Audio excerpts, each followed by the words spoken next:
आज के इस वीडियो में हम लोग पढ़ने जा रहे हैं next feature of object oriented programming जो है आपका इनकैप्सुलेशन।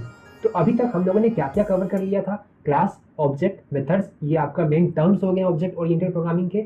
और फीचर जो है इनहेरिटेंस, एब्स्ट्रैक्शन, इनकैप्सुलेशन, पॉलीमॉर्फिज्म। तो इनहेरिटेंस हो चुका है, आज हम लोग क्या देख रहे हैं, इनकैप्सुलेशन। तो चलिए चलते हैं नोट्स में और डेफिनेशन से स्टार्ट करते हैं। तो देखिए, the way of binding variables and methods together into a single unit and preventing variables from being accessed by other class, इसी को कहा जाता है इनकैप्सुलेशन। तो आप लोगों को ये चीज़ बहुत सुना होगा कि वेरिएबल्स और मेथड्स को हम लोग एक साथ बाइंड कर रहे हैं। हाँ भाई, इसी को तो क्लास कहा जाता है। क्लास में तो हम लोग पढ़े थे कि the way of binding variables and methods together, वही तो क्लास था। तो वो सेम है इनकैप्सुलेशन। तो जावा ने क्या किया है, इसको बहुत ही दिल पे ले लिया है। सारे के सारे चीज़ जावा में क्या है, क्लासेस में ही डिफाइन किए जाते हैं, इसलिए जावा पूरा का पूरा इनकैप्सूल रहता है। इसको समझने के लिए आप कुछ ऐसा समझ सकते हैं कि मान लीजिए कि हम लोगों को जो कैप्सूल आता है, एक दवाई जो आता है जिसके अंदर में आपका बहुत सारे डिफरेंट मेडिसिन रहते हैं। तो हम लोगों को इसके अंदर की चीज़ से मतलब नहीं रहता है। तो हम लोगों को क्या मतलब था, वो मेन आउटर से देखिए, प्रैक्टिकली काम तो रहता है अंदर वाला चीज़ का ही, लेकिन हम लोग जो इमेजिन करके खाते हैं वो एक कैप्सूल को इमेजिन करके खाते हैं, जिसके अंदर में आपका क्या हो गया, बहुत सारे डिफरेंट चीज़ रहते हैं। तो प्रोग्रामिंग की दुनिया में यही जो डिफरेंट चीज़ होते हैं जिसको हम लोग कहते हैं वेरिएबल्स और मेथड्स, और क्या ही हो सकते हैं प्रोग्रामिंग की दुनिया में। और इसको आप एक कैप्सूल में कर दिए तो उसी को कह देते हैं हम लोग क्लास। तो आप जावा के टर्म्स में देखेंगे तो देखिए, इन जावा encapsulation is achieved by declaring the instance variable of a class h private। तो ये चीज़ को आप याद रखिए कि हम लोग का जो इंस्टांस वेरिएबल है उस क्लास का, तो उसको हम लोग क्या करेंगे, सबसे पहले प्राइवेट करेंगे। ये हम लोग का पहला रिक्वायरमेंट है। And define public methods call getter and setter to access private variable from outside of the class. और आपको इस प्राइवेट वेरिएबल को एक्सेस करने के लिए एक मेथड डिफाइन करना होगा, जिसको फिलहाल के लिए हम लोग गेटर और सेटर बोल दे रहे हैं। ऐसा कन्वेंशन इसीलिए, लेकिन जरूरी नहीं है कि आप गेटर और सेटर के थ्रू ही करें, आपकी मर्जी है, आप कैसे भी कर सकते हैं। मेथड आप लोग पढ़ चुके हैं। तो सेकंड क्या हो गया, हम लोगों को एक पब्लिक मेथड होना चाहिए जिससे हम लोग इस प्राइवेट वेरिएबल को एक्सेस कर पाए। तो यही होता है आपका इनकैप्सुलेशन, और इससे ज़्यादा कुछ नहीं है। एग्जाम्पल में अगर आप देखेंगे तो देखिए, एग्जाम्पल में मैंने यहाँ पर लिख के रख दिया है क्लास EYL, क्लास नेम जो हम लोग का है वो है EYL। इसमें हम लोगों का एक प्राइवेट क्या है, इंस्टेंस वेरिएबल है। तो ये फर्स्ट रिक्वायरमेंट हो गया था। और सेकंड क्या था कि इस वेरिएबल को यूज करने के लिए क्या होना चाहिए, पब्लिक मेथड। वो कुछ भी हो सकता है, यहाँ पर मैंने गेटर और सेटर लगा दिया है। और इसको देखेंगे तो ये हो गया सेकेंड पब्लिक मेथड। तो इस कोड को आउटसाइड क्लास हम लोग यूज कर नहीं सकते हैं। क्यों नहीं कर सकते हैं, आप लोगों को बहुत ही अच्छे से पता है। तो इसके लिए हम लोग क्या किए, पब्लिक मेथड बना दिए। अगर इस कोड की वैल्यू को हम लोगों को बाहर से चाहिए तो हम लोग क्या करेंगे, इस मेथड को कॉल कर देंगे गेट कोड, और ये क्या करेगा, ये कोड को रिटर्न कर देगा। यहाँ पर आप देख पा रहे हैं रिटर्न कर रहा है, और ये रिटर्न टाइप क्या है, इंटीजर है, क्योंकि ये इन टाइप का वेरिएबल है। और देखेंगे अगर हमको इस कोड को अपडेट करना होगा तो कोड को अपडेट कर देने से क्या हो जाएगा, हम लोग इसको कॉल कर देंगे। तो डायरेक्टली ये नहीं हो पाएगा। ये प्राइवेट बनाने से क्या एडवांटेज हो रहा है, चलिए अब नेक्स्ट में हम लोग देखेंगे एडवांटेजेस में। तो एडवांटेज में आप देखेंगे तो सबसे पहला हो गया डेटा हाइडिंग। डेटा हाइडिंग कैसे हम लोग बोल सकते हैं, हम लोग क्या किए, हम लोग उस वेरिएबल को कर दिए प्राइवेट। तो प्राइवेट कर देने से क्या हुआ, अब ये जो कोड है ये आउटसाइड में एक्सेसिबल नहीं है। आपका यहाँ पर क्रॉस क्वेश्चन आ जाएगा कि क्या डेटा हाइडिंग कर रहे हैं। हम लोग तो यहाँ पर गेट कोड बना ही दिए हैं, जिससे हम लोग को तो डेटा मिल ही जाएगा। और यहाँ पर सेट कोड भी बना दिए हैं, और सेट कोड से तो हम लोग डेटा को अपडेट भी कर पाएंगे। तो मैं आप लोगों को एक बार फिर से याद दिला देता हूँ, अगर मान लीजिए ये प्राइवेट ना होकर पब्लिक होता, डिफॉल्ट होता, कुछ भी होता, तो क्या होता हम लोगों को दिक्कत। देखिए, हम लोग आउटर वर्ल्ड से क्या करते हैं, इसके रेफरेंस, मान लीजिए जो भी क्लास था उसका रेफरेंस मान लेते हैं, reference name E dot code.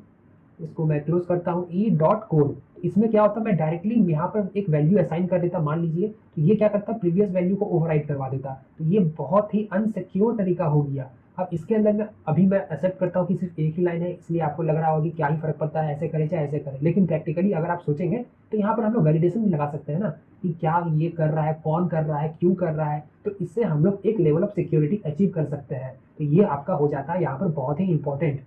तो ये आपका प्राइवेट वेरिएबल का हम लोग इंपॉर्टेंस यहाँ पर जो था, डेटा हाइडिंग फंक्शनैलिटी, जिसमें हम लोग क्या करते हैं, एक वेरिएबल को with the help of private keyword हम लोग उसको हाइड कर देते हैं आउटसाइड वर्ल्ड से। तो ये एक एडवांटेज है इनकैप्सुलेशन का। अब ये आप बोलेंगे कि प्राइवेट का एडवांटेज है, जी हाँ प्राइवेट का एडवांटेज है, लेकिन वो प्राइवेट कहाँ पर यूज़ किया जा सकता है, वो प्राइवेट आपका ऑब्जेक्ट ओरिएंटेड प्रोग्रामिंग में यूज़ किया जा सकता है। और उसी के अंदर में आपका आता है इनकैप्सुलेशन का फीचर, और वही फीचर में यूज़ होता है आपका प्राइवेट, और इसमें कुछ भी नहीं है। तो चलिए नेक्स्ट पॉइंट पे जाते हैं बिना समय बर्बाद किए हुए। तो उसमें आप अगर देखेंगे तो उसमें class attributes can be made read only और राइट ओनली। एज सिंपल, देखिए अगर आप चाहते हैं कि ये जो एट्रीब्यूट्स आपका, ये जो इंस्टेंस वेरिएबल है, ये सिर्फ और सिर्फ आपका बाहरी दुनिया से रीड कर पाए, ये बहुत, अब ये क्यों चाहिए, आप इमेजिन कर लीजिए कि आप कोई डेटा मान लीजिए फेच कर रहे होंगे डेटाबेस से, यूजर डिटेल्स। और आप चाहते हैं कि आप सिर्फ यूज़र डिटेल्स खाली ले पाएँ, कोई भी बाहरी वर्ड से उसको अपडेट नहीं कर पाएँ। तो आप क्या करेंगे उस कंडीशन में, ये जो सेटर है इसको आप हटा देंगे। सिर्फ आप ये रखिएगा। सेटर कहने का मतलब है कोई भी पब्लिक मेथड जो डेटा रिटर्न कर रहा है, ज़रूरी ना हो कि सेटर ही हो या गेटर ही हो। तो यहाँ पर आप क्या कर रहे हैं, आप सिर्फ गेटर को रख रहे हैं। तो इससे क्या होगा कि कोई भी आदमी इस दुनिया में इस कोड की वैल्यू को अपडेट कर ही नहीं पाएगा, क्योंकि इसको तो एक सबसे पहले आप प्राइवेट कर दिए, दूसरा इसका कोई ऐसा पब्लिक मेथड बनाया ही नहीं है जो इस वैल्यू को अपडेट करता है, जैसे कि यहाँ पर था this.code इक्वल टू कोड। सिर्फ आप एक पब्लिक मेथड बनाए जो इस वैल्यू को गेट कर सकता है, तो ये हो गया रीड ओनली। और उसी तरीके से आप राइट ओनली भी कर सकते हैं। राइट ओनली में सिर्फ आप इसको हटा दीजिए, सिर्फ सेट कोड रहेगा, तो आप कभी भी रीड नहीं कर पाएंगे, वैल्यू वन डायरेक्शन में जाएगा, सिर्फ राइट करेगा। अब इसका भी बहुत एग्जाम्पल है, हम लोग आगे मूविंग फॉरवर्ड प्रोजेक्ट में देखने वाले हैं। तो नेक्स्ट पॉइंट में अगर देखेंगे तो related fields and methods are group together.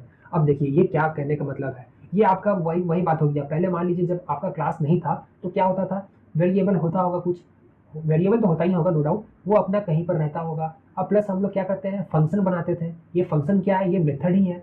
हम लोग अगर फंक्शन को क्लास के अंदर में लिख देंगे तो हम लोग उसको क्या कहते थे, मेथड कहते थे। तो पहले क्या होता था, जब क्लास नहीं था तो वेरिएबल होगा कहीं प्रोग्राम में, मान लीजिए ये प्रोग्राम है तो यहाँ पर कहीं वेरिएबल होगा, फिर यहाँ पर फंक्शन होगा, फिर यहाँ पर वेरिएबल होगा, फंक्शन होगा, ऐसे करके बहुत कुछ हो जाएंगे। तो ऐसे करके बहुत कुछ हो जाएंगे, तो ये ग्रुप नहीं था। लेकिन क्लास का कॉन्सेप्ट ही क्या है, क्लास मतलब क्या था, क्लास मतलब ब्लूप्रिंट था, जहाँ पर हम लोग क्या करते हैं, कोई भी काम को करने से पहले उसका बारे में एक बार डिज़ाइन हम लोग डिफाइन करते हैं। कि इससे क्या होता है कि इससे हम लोग एक फील्ड को और मेथड्स को ग्रुप कर देते हैं, रिलेटेबल ग्रुप कर देते हैं। ऐसा नहीं है कि आप अगर मैथ का क्लास बनाए तो उसमें आप हिस्ट्री सिविक्स का कोई भी फंक्शन बना रहे हैं, तो वो कहने का यहाँ पर नहीं, एक रिलेटेबल हम लोग मेथड को ग्रुप कर देते हैं। तो ये आपका सिंपल एडवांटेज हो गया इनकैप्सुलेशन का, इसमें कुछ भी एक्स्ट्रा नहीं था। तो चलिए हम लोग चलते हैं इक्लिप्स में, और हम लोग अगर यहाँ पर पढ़ ही लिए हैं तो हम लोग क्या करते हैं, उसको प्रैक्टिस भी कर लेते हैं, हम लोग का प्रैक्टिस भी अच्छा रहेगा। तो जल्दी से मैं इक्लिप्स में गया और यहाँ पर राइट क्लिक करके एक न्यू मैं जावा क्लास फाइल क्रिएट कर देता हूँ। और हम लोगों का ये जो है, ये हम लोगों का शायद 40th वीडियो है, तो उसके लिए मैं जावा _040 और करके मैं कुछ कर दिया ENC, ज़्यादा लंबा नाम नहीं देना है, और पब्लिक स्टैटिक वॉइड मेन को चेक करके एंटर प्रेस कर दी। यहाँ पर हम लोग का क्लास बनके तैयार हो गया। और अभी के लिए मैं इसको थोड़ा जूम कर देता हूँ और देखिए, तो कंडीशन क्या था इनकैप्सुलेशन का, कि आपका जो वेरिएबल रहेगा वो कैसा रहना चाहिए, वो वेरिएबल आपका रहना चाहिए स्ट्रिंग प्राइवेट। अभी के लिए मैं स्ट्रिंग, चलिए इंट ही लेता हूँ, जो मैंने वहाँ पढ़ाया था उसी को लेते हैं। और यहाँ पर कोई भी बदमाशी ना करते हुए इंट नंबर मैंने कुछ ऐसा करके ले लिया। और उसके बाद क्या था कि इसका गेटर एंड सेटर होना चाहिए। तो गेटर एंड सेटर को मैं लिखने से अच्छा यहाँ पर क्या करता हूँ, राइट क्लिक करके, हम लोग को पता है आईडी अपने आप बना देता है। तो सोर्स के अंदर में जाके यहाँ पर देखिए जनरेट गेटर एंड सेटर में क्लिक कर देंगे, तो ये बोल रहा है कि हाँ इस वेरिएबल का करना है। तो देखिए ये सिंपल जो गेटर एंड सेटर बना दिया है, यही हम लोग का बन गया इनकैप्सुलेशन। मैं फिर से रिपीट कर रहा हूँ कि जरूरी नहीं है गेटर एंड सेटर होना चाहिए, कोई भी मेथड हो सकता है पब्लिक। याद रखिएगा कंडीशन बस एक ही है, प्राइवेट वेरिएबल होना चाहिए और पब्लिक मेथड होना चाहिए जो उस वेरिएबल को यूज कर रहा है, एक्सेस कर रहा है, चाहे रीड कर रहा है चाहे राइट कर रहा है, ऐसा कंडीशन है। आप गेटर सेटर बनाइए, आप अपना नाम से बनाइए, कुछ भी बनाइए, कोई फर्क नहीं पड़ता है। तो चलिए जल्दी से हम लोग क्या कर देते हैं, इसका एक ऑब्जेक्ट बना देते हैं। जल्दी से ऑब्जेक्ट बनाने के लिए हम लोगों का क्या था, क्लास नेम ऐसा रैंडम नेम दे देने से दिक्कत होता है कि याद नहीं रहता है, तो नेक्स्ट टाइम से हम लोग कुछ अच्छा कोशिश करेंगे। तो यहाँ पर क्लास नेम मैंने कुछ ऐसा कर दिया, क्लास नेम E=न्यू कीवर्ड से ऑब्जेक्ट बना दिया, उसके बाद कंस्ट्रक्टर कॉल करके मैं इसको इनिशियलाइज कर दिया। और यहाँ पर मैं करता हूँ E.set नंबर में मैंने दे दिया 10, और उसके बाद मैं यहाँ पर जल्दी कर लेता हूँ system.out.println कंट्रोल स्पेस, और यहाँ पर मैंने कर दिया E.get, यहाँ पर आ गया गेट नम। और इसको जल्दी से हम लोग डिबगर मोड में रन करते हैं। डिबगर मोड का आदत हम लोग को हो जाना चाहिए।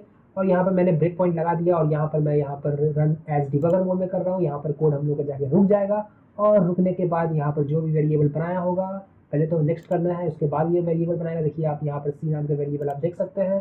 तो C नाम का वेरिएबल देखिए यहाँ पर C है, E नाम का वेरिएबल, इसके अंदर में नम का वैल्यू 0 है। जैसे मैं नेक्स्ट करूँगा तो देखिए ये 10 कर दिया, और नेक्स्ट करूँगा तो यहाँ पर आउटपुट में देखिए 10 प्रिंट हो गया। तो ये था एज सिंपल, ये सारी की चीज़ हम लोग पढ़ चुके हैं, जस्ट एक रिवीजन टाइप हो गया, और ये हम लोग एक फीचर ऑफ उप्स के बारे में जान गए। आज के लिए बस इतना ही, मिलते हैं नेक्स्ट वीडियो में, गुड बाय।